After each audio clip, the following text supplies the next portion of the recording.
It's lovely to be with you today. I don't actually get out much, so it's nice to be anywhere really. But it's been fantastic to be with you today, and thank you very much for your welcome. And I bring to you greetings from South Woodham Evangelical Church, which is a Baptist church, part of the Baptist church family in South Woodham Ferrers.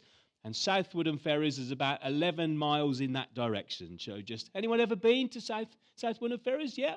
Anyone ever been to South Woodham Evangelical Church? There we go. So a hand at the back. Yeah, fantastic. That's more than we got in the first service. So, and a friend there. Very good. Absolutely brilliant. Good.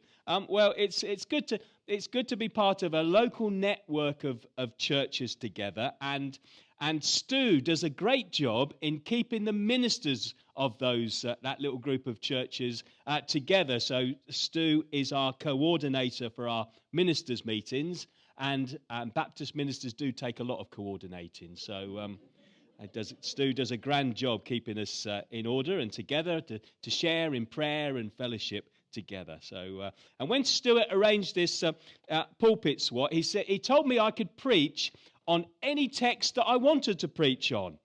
And, you know, the temptation is with that is that you choose something that you're comfortable with, or keep this between us, that you choose something that you've already preached somewhere else. And But then Stu said that as a church, you've been reading through the Old Testament together, which is fantastic. And on this particular Sunday, you will have been in that part towards the end of the book of Leviticus. And so if I wanted to pick something from there, and I looked at that section, and straight away I knew that I had to speak from Leviticus chapter 25, because it's such a fantastic passage. And in these words, we will hear the wonder of God's provision, but also we will hear that call to be obedient in responding to all that God wants us to be as his people. To be a people who don't just conform to the pattern of the world around us, but to be different as we demonstrate God's character. So if you have a Bible with you, then we'll turn to Leviticus chapter 25. We're reading verses 1 through to 24, and the words will be on the screen as well. So let's hear this reading. The Lord said to Moses at Mount Sinai, "Speak to the Israelites and say to them, when you enter the land I am going to give you, the Lord himself that the land itself must observe a Sabbath to the Lord. For 6 years sow your fields, and for 6 years prune your vineyards and gather their crops. But in the 7th year the land is to have a year of Sabbath rest, a Sabbath to the Lord. Do not sow your fields or prune your vineyards. Do not reap what grows of itself or harvest the grapes of your untended vines. The land is to have a year of rest. Whatever the land yields during the Sabbath year will be food for you, for yourself, your male and female servants, and the hired worker and temporary resident who live among you, as well as for your livestock and the wild animals in your land. Whatever the land produces may be eaten. Count 7 Sabbath years. 7 times 7 years, so that the 7 Sabbath years amount to a period of 49 years. Then sound the trumpet everywhere on the 10th day of the 7th month. On the Day of Atonement, sound the trumpet throughout your land. Consecrate the 50th year and proclaim liberty throughout the land to all its inhabitants. It shall be a jubilee for you. Each of you is to return to your family property and to your own clan.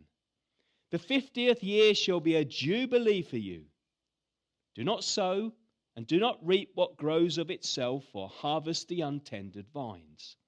For it is a jubilee, and is to be holy for you. Eat only what is taken directly from the fields. In this year of Jubilee, everyone is to return to their own property. If you sell land to any of your own people or buy land from them, do not take advantage of each other. You are to buy from your own people on the basis of the number of years since the Jubilee. And they are to sell to you on the basis of the number of years left for harvesting crops. When the years are many, you are to increase the price. And when the years are few, you are to decrease the price. Because what is really being sold to you is the number of crops. Do not take advantage of each other, but fear your God. I am the Lord your God. Follow my decrees and be careful to obey my laws, and you will live safely in the land. And then the land will yield its fruit, and you will eat your fill and live there in safety. You may ask, what will we eat in the 7th year if we do not plant or harvest our crops? I will send you such a blessing in the 6th year that the land will yield enough for 3 years. While you plant during the 8th year, you will eat from the old crop and will continue to eat from it until the harvest of the 9th year comes in. The land must not be sold permanently, because the land is mine, and you reside in my land as foreigners and strangers. Throughout the land that you hold as a possession, you must provide for the redemption of the land. We thank God for his word to us.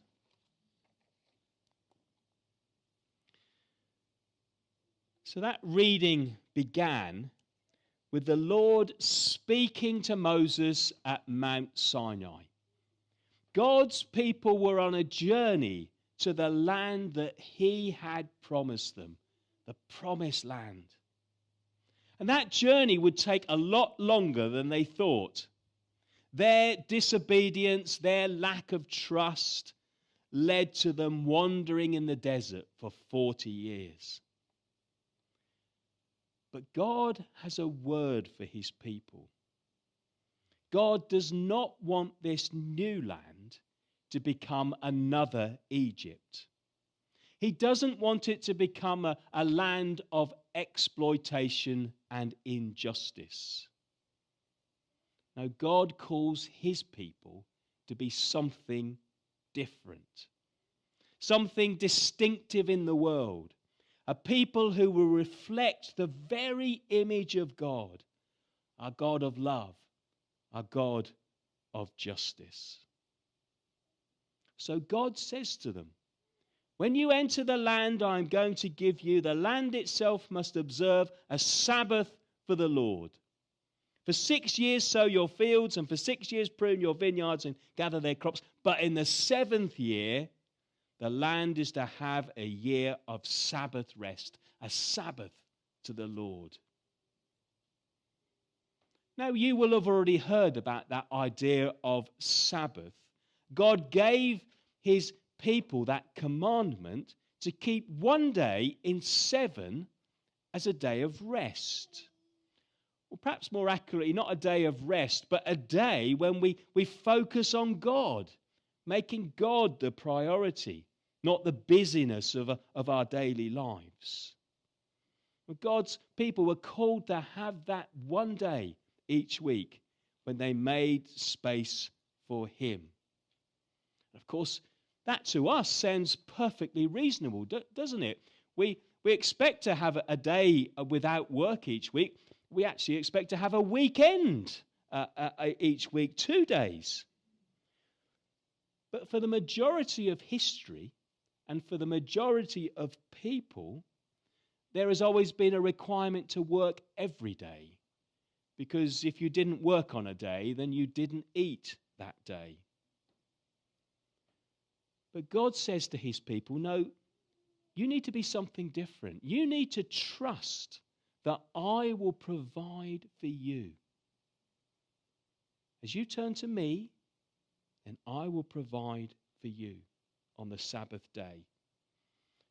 We saw that, didn't we, as God's people journeyed through the wilderness. God provided manna, bread from heaven, for them to eat every day. And every day this bread from heaven would arrive for them to eat that day. But on the day before the Sabbath, 2 days' supply was there for them. God provided in advance what they would need so that they could rest and worship and make God the priority on the Sabbath day. So that was a pattern of daily life. But here we see that God's people are also called, when they enter the land that God's promised them, they're called to demonstrate that same trust by allowing the land itself a year of Sabbath rest. Every 7th year, there were to be no crops planted, no striving and toiling and working the land, no doing all that you could to make as much money as you possibly could. It was to be a year of Sabbath rest. A year when the workers would rest and the land would rest, and each worker and each landowner and every migrant worker, every animal and all the livestock could only eat what the land naturally produced. No forcing the crops to grow. And each and every one, from the wealthiest in the land to the poorest in the land, that year would have to depend on what God provided for them. It was about trust. That year, from the wealthiest to the poorest in the land, they would all be equally depending on the provision of their God and depending on Him. And that's quite something, isn't it? To depend on God to provide.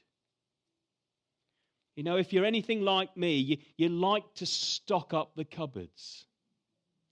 We've got one of those freezers at home where the drawers are so full of stuff, we can no longer open them to see what's inside. It's a complete mystery of what we've got in there, but we like to stock it up, don't we? And maybe we like to put our trust in the gods of Sainsbury's and Tesco's. And so when there are no tomatoes or cucumbers on the shelves, we throw up our hands in despair, don't we? It was interesting that one of our local shops in South Woodham Ferrers had a sign up recently saying that customers are limited to buying a maximum of 3 cucumbers each. That's what it said.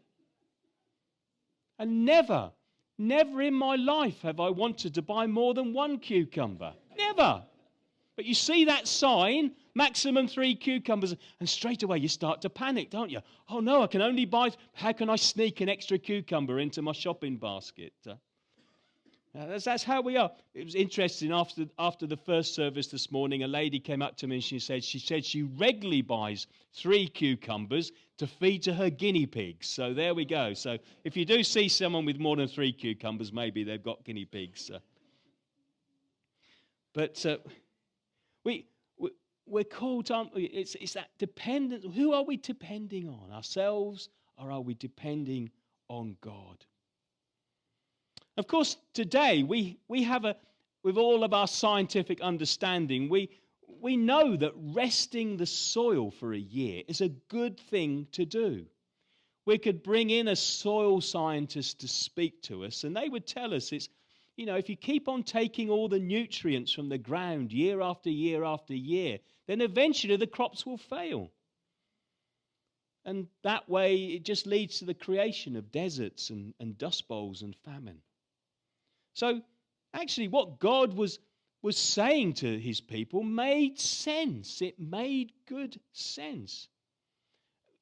That's a surprise, isn't it? God's way turns out to be the best way after all. Who would have known it? But of course, this Sabbath, this year of Sabbath, it wasn't just about maintaining the soil. It was about maintaining people's hearts. It was about learning how to trust. It was about learning not to exploit the resources that God had given to us. God's people had to learn to trust him in the wilderness. They had to learn to trust him as they entered the promised land. And they needed to learn to keep on trusting him year after year. But there's more, though. And you need to brace yourselves for this one. There's more. In verse 8, we read, count 7 Sabbath years. 7 times 7 years. So that the 7 Sabbath years amount to a period of 49 years. Then sound the trumpet everywhere. On the 10th day of the 7th month, on the Day of Atonement, sound the trumpet throughout the land. Now, whenever you hear a trumpet being sounded in the Bible, you know that something big is about to happen. It's an important announcement. It's still the same for us today, isn't it? Nobody blows a trumpet for no reason at all. They blow a trumpet because they want you to hear something. If you think back a few months to when the Queen died and when King Charles was announced as the king, heralds went all around the country to proclaim that news to people. And as they went on their way, they were accompanied by trumpeters who would announce the news. This was important news that was being announced. And what God says here is, after 49 years, after 7 cycles of Sabbath year, then on the Day of Atonement, that holiest day in the Jewish calendar, that day that marks God's justice and God's judgment, on that day, sound the trumpet and declare a year of Jubilee. The word itself, Jubilee, comes from the Hebrew word yobel, and that's the root of the word. It means trumpet.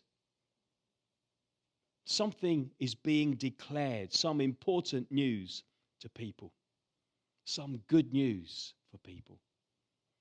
So what was the good news of Jubilee? Well, verse 13 told us that in this year of Jubilee, everyone is to return to their own property. And that means much more than just going home to see your mum. It means so much more than that. When the trumpet blew, property would be returned to its original owner. Every tribe in Israel, every family, when they settled in the promised land, were given a portion of land. That was their land. And now, even if they'd had to sell their land to pay the bills, on that year of Jubilee, when the trumpet sounded, the land would be returned back to them. Of course, that has implications, doesn't it?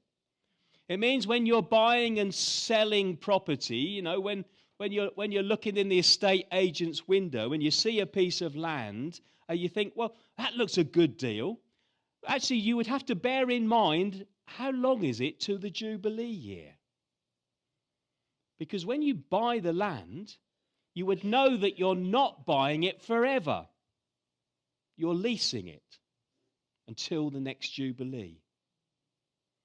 And so the call is to not exploit each other.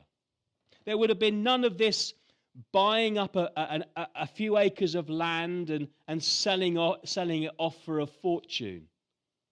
Because you knew that eventually you would have to give that land back to its original owner. Instead, you would base your purchase on the number of years to the Jubilee. Buying and selling. What does that all mean? Well, basically it means whatever transaction you do, whether you're buying or whether you're selling, you're always having to remember, this is not actually mine.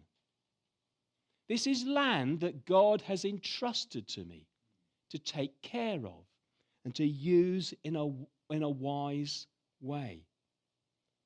It's not mine.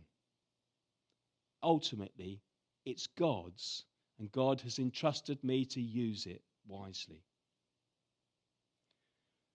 I wonder, as we look around the world today, I wonder how many of the problems that we see are caused by a "this is mine" attitude. I deserve what I've got and nobody's going to take it away from me. I can do whatever I want to make myself richer, even if that means exploiting others.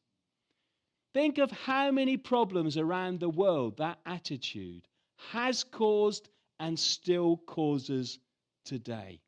How might the world be different if we saw everything that we have as belonging to God and simply being entrusted to us for a season? As we read in verse 17, it says, "Do not take advantage of each other, but fear your God. I am the Lord your God." And you know, the good news of Jubilee is not just about land ownership. When the trumpet sounds, debts are to be cancelled. So if someone had fallen on hard times, maybe their crop had failed, or maybe their barn had burned down, then they had sold some of their land to be able to get by. Then, if they sold their land to you, you couldn't make them keep on paying forevermore. When the Jubilee trumpet sounded, everything would be reset and go back to its original owner. You could not keep on exploiting people. That's what God set in place. And if we'd have read on through some of the following verses, we'd have read that Jubilee meant that if you had sold yourself to be a hired worker for someone else, then you couldn't be held in bondage as a hired worker. When Jubilee came, you would be set free from that commitment. How does this all sound to you? How does it sound? Maybe some of you work in the financial sector or you run a business. And you'll be thinking right now, "Adrian, that's nonsense. The world could never run like that. It just wouldn't work. It would be impossible. Everything resetting itself after 50 years, it's impossible." Or maybe some of you are here this morning and you're thinking, "You know what? I could really do with hearing that Jubilee trumpet right now. The bills are piling up and the bank balance is disappearing, and I owe so much I can see no end in sight of ever being able to pay it off." I'm sure from that viewpoint, a year of Jubilee sounds like a wonderful, wonderful idea. Debts paid, captives freed, home restored. You know, the truth is that there is no evidence in the history of God's people that the year of Jubilee was ever actually carried out. It may have been, but there's no record of it.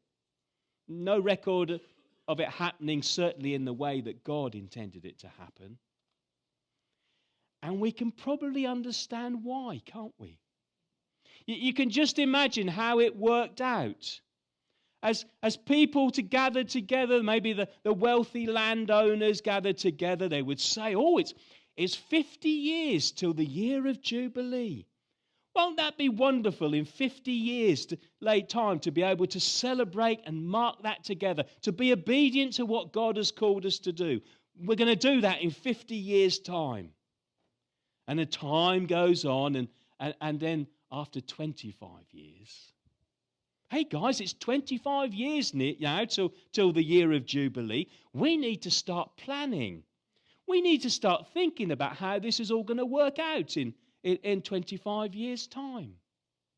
And then time goes on a bit further, and it's just 5 years to go. And that's not far away at all, is it, 5 years? And the same people say again, okay, we've had a look at these Jubilee instructions that God gave us, and we think we've found a get-out clause. Because we're sure that God surely couldn't have meant that I can't build up my own personal wealth at the expense of others. Surely God couldn't have meant that. Surely God couldn't have really meant that debts have to be cancelled. No, God wouldn't do something like that. Let's find a work around it. Let's find a way around it. Because, friends, we do that, don't we? God calls us to obedience. God calls us to trust him. When we say, Lord, there must be another way, surely. And before we know it, Jubilee just becomes one of those good ideas that never happened. The cost and the commitment would have been just too much. I wonder how God is calling you to be obedient to his ways. Maybe it's about Sabbath. Maybe it's about that need to stop making other things the priority in our lives and instead to make space for God, to focus on him and all that he calls us to be.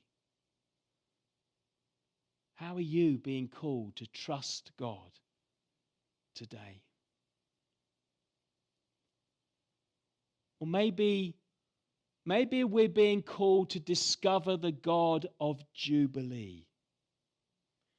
Our God who is all about offering a new start and a clean slate. Our God of mercy and justice who calls his people to live out that same justice and mercy amongst each other. In every aspect of our lives, to reflect who God is, our trust in him and his mercy, his forgiveness.